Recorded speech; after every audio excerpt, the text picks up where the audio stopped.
what I have in mind is a habitat for bees. There's over 500 bee species in Georgia, and everybody knows about the honeybee, but we also have mason bees and other bees that are it's called solitary bees. And lots of people used to think that this kind of a habitat was good, but I've been reading that that habitat is not good because the holes, or all this other stuff like the pine cones and the paper and the weeds here, or the sticks here, are not good because it invites parasites and other stuff to come in. So we're not going to be doing that, but instead something with just holes in it, and it says it vary the holes from 2 millimeters to 10 millimeters.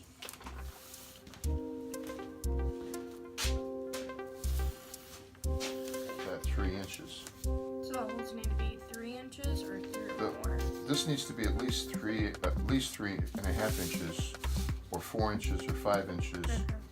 Design, it's time to go searching for wood.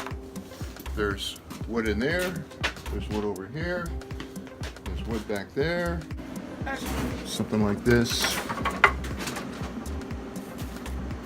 There's other shorter pieces around. Where are you at?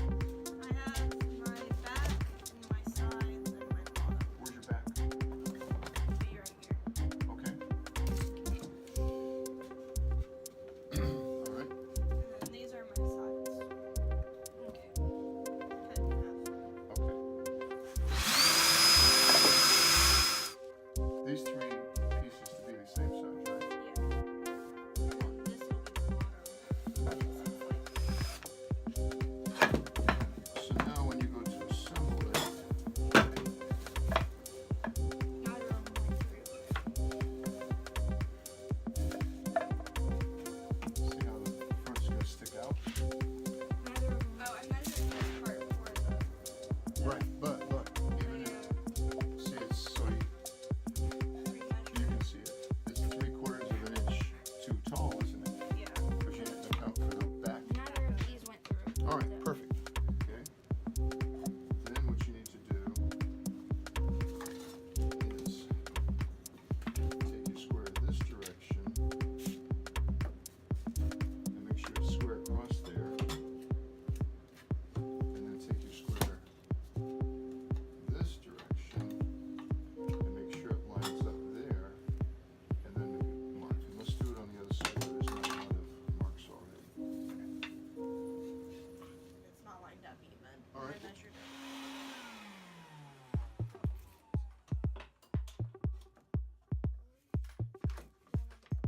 So now you have to decide how you're going to put yours together. Are you going to screw it or nail it? Which would be better for mine?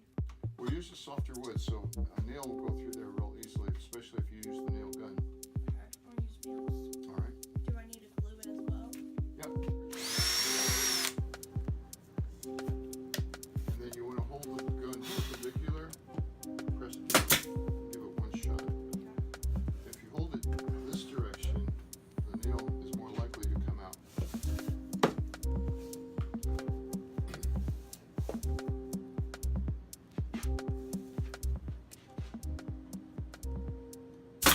All right. I would put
I think that's too far. Go towards you.